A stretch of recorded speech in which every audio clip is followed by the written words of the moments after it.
Assalamualaikum warahmatullahi wabarakatuh. Perkenalkan nama saya Dimas Indria. Pada kesempatan kali ini saya akan melakukan presentasi untuk memenuhi tugas UTS dari mata kuliah Deep Learning. Di mana pada UTS kali ini kita akan membahas mengenai eh, eksperimen pada gradient descent ya. Di mana kita masuk ke dalam pendahuluannya kali ini yang bertujuan. Nah, tujuan dari eksperimen ini adalah untuk menguji bagaimana algoritma optimasi gradient descent ini mempengaruhi akurasi dan efisiensi model dalam klasifikasi gambar pada dataset Fashionis. Kemudian tentang dataset Fashionis ini adalah dataset yang berisi gambar-gambar pakaian dalam 10 kategori yang berbeda, di mana gambar-gambar ini memiliki ukuran 28 kali 28 piksel yang terdiri dari 60.000 gambar untuk pelatihan serta 10.000 gambar untuk pengujian. Dataset ini sendiri sering digunakan untuk melatih dan menguji model-model dalam deep learning. Kenapa gradient descent? Karena algoritma optimasi yang sangat penting dalam pelatihan model deep learning ini. Tujuannya yakni menemukan bobot yang meminimalkan nilai fungsi loss sehingga prediksi model semakin mendekati nilai yang diharapkan. Di sini kita menggunakan stochastic gradient descent atau SGD untuk memperbarui bobot model secara bertahap dengan melihat sebagian data pelatihan. Nah, itu yang sudah kita katakan tadi, bahwasanya dataset Fashionis memiliki 60.000 gambar dan 10.000 gambar untuk pengujian yang dinormalisasi menjadi nilai piksel dibagi dengan 255 agar berada di rentang 0 sampai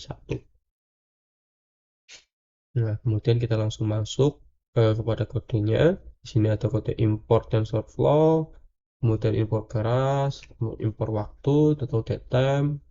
Kemudian yang terakhir ini adalah untuk menjalankan GPU-nya agar mode neural network menjadi lebih cepat. Nah, ini hasilnya ya. Nah, untuk penjelasannya dari library TensorFlow sendiri dan keras, TensorFlow merupakan framework utama untuk melakukan deep learning dan machine learning. TensorFlow menyediakan berbagai alat untuk membuat dan melatih model neural network. Kemudian keras sendiri merupakan API tingkat tinggi yang di dalam TensorFlow untuk membangun dan melatih model deep learning dengan cara yang lebih sederhana. Kemudian kita melihat juga ada yang namanya kode %loadx TensorBoard, yakni merupakan magic command Python yang memungkinkan Anda untuk menjalankan TensorBoard langsung dalam Jupyter Notebook. Nah, jadi nanti outputnya kita mempunyai sebuah papan atau TensorBoard itu ya, yang menggunakan grafik-grafik yang ada. Nah, output dari kode ini itu menunjukkan tentang deliver version dan kuota version, GPU name, temperatur, penggunaan daya, dan lain sebagainya. Lanjut ke kode ini, yakni kita melakukan eksperimen menggunakan Fashionis dataset pada training set, yakni Xtrain, dan 10.000 contoh pada test set atau Xtest. Kita langsung masukkan saja kode-kodenya, kemudian kita lakukan normalisasi. Nah, lanjut kita melakukan import matplotlib untuk menghasilkan sebuah plot ya, seperti ini, dan menghasilkan output berupa 4 gambar acak yang berbentuk grid. Oke. Gambar ini merupakan citra 28 kali 28 piksel yang telah dinormalisasi tadi. Nah, setiap gambar juga akan mewakili salah satu kategori pakaian dari dataset. Kemudian 10 dari label atau kategori gambar fashion tersebut. Yang pertama ada t-shirt atau top, kemudian ada trouser, pullover, dress, coat, sandal, shirt, sneaker, bag, dan yang terakhir adalah ankle boot. Nah, di mana kita sudah membuat class name-nya ya, atau nama-nama kelasnya untuk memisahkan eh, antara gambar-gambar dari dataset yang ada. Kemudian lanjut ke tahap modeling, yakni model yang digunakan dalam eksperimen ini merupakan model deep neural network yang terdiri dari beberapa lapisan untuk memproses gambar dan menghasilkan sebuah prediksi. Struktur modelnya yakni ada yang pertama lapisan input, yakni gambar yang berukuran 28 kali 28 piksel akan diratakan menjadi vektor berdimensi 784 untuk dimasukkan ke lapisan berikutnya.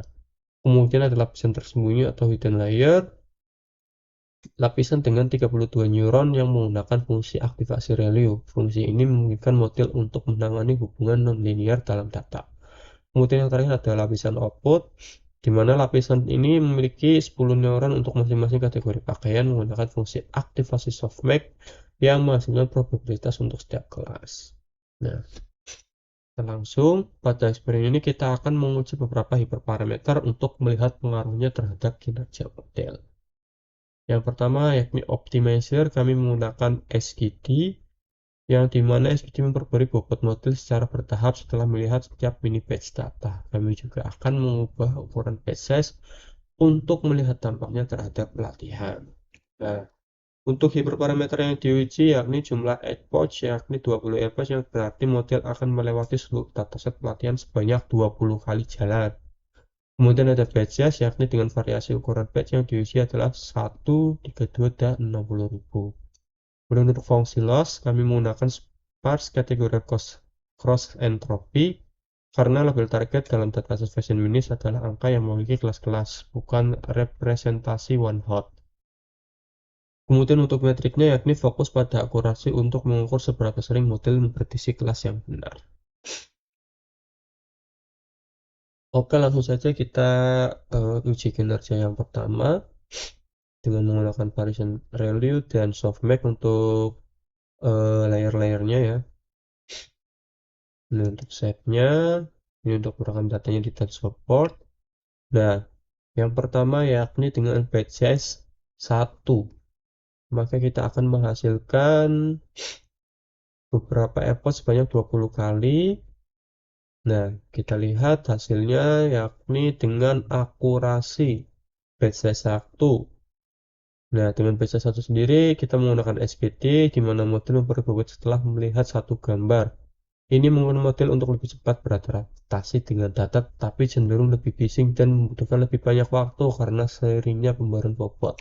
Nah, saya di sini kurang lebih sekitar hampir setengah jam untuk melakukan running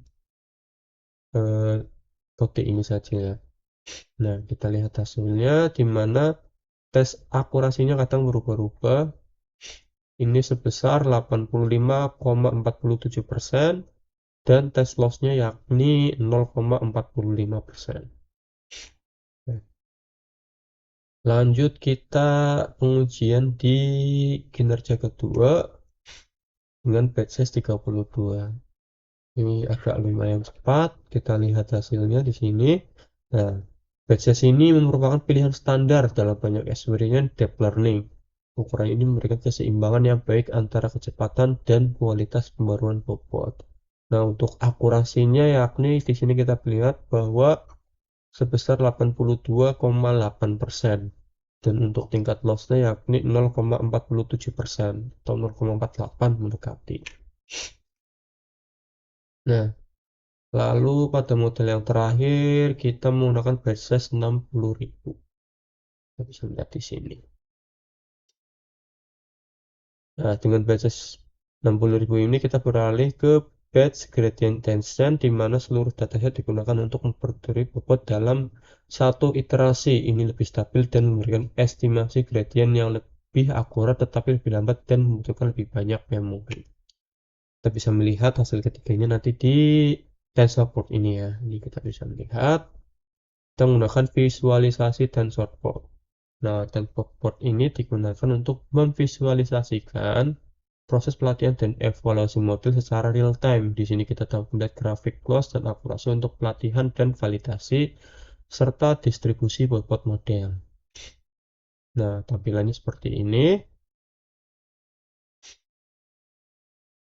Nah, kita bisa melihat ya.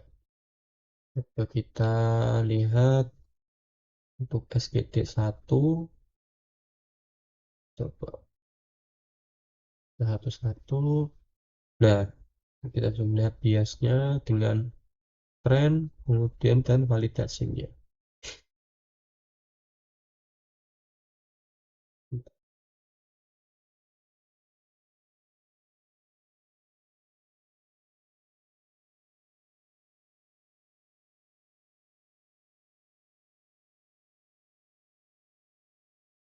Nah, kita bisa memilihnya di sini ya. Kita lihat semua. Nah, kelihatan bedanya. Contohnya ada sedikit kendala banyak yang nggak muncul di sini ya, data file download. Dan kemarin saya sudah melakukan bisa gitu. Oke, lanjut saja. Nah, dari eksperimen ini kita menyimpulkan beberapa hal penting, yakni dengan batch size yang kecil, model dengan batch size kecil lebih cepat dalam beradaptasi tetapi lebih berisiko overfitting atau mengarah ke sebuah noise. Kemudian ada batch size besar, model dengan batch size lebih besar cenderung lebih stabil tapi lebih lambat dan lebih membutuhkan memori yang banyak. Ukuran batch yang ideal adalah ukuran batch yang lebih kecil hingga sedang 32 atau 64. Sering memberikan hasil yang terbaik dalam efisiensi pelatihan dan akurasi. Baik, mungkin itu saja untuk pengujian pada gradient descent yang mungkin saya bisa dapatkan. Eh, Kurang dan lebihnya mohon dimaafkan. Sekian dan terima kasih. Saya akhiri. Wassalamualaikum warahmatullahi wabarakatuh.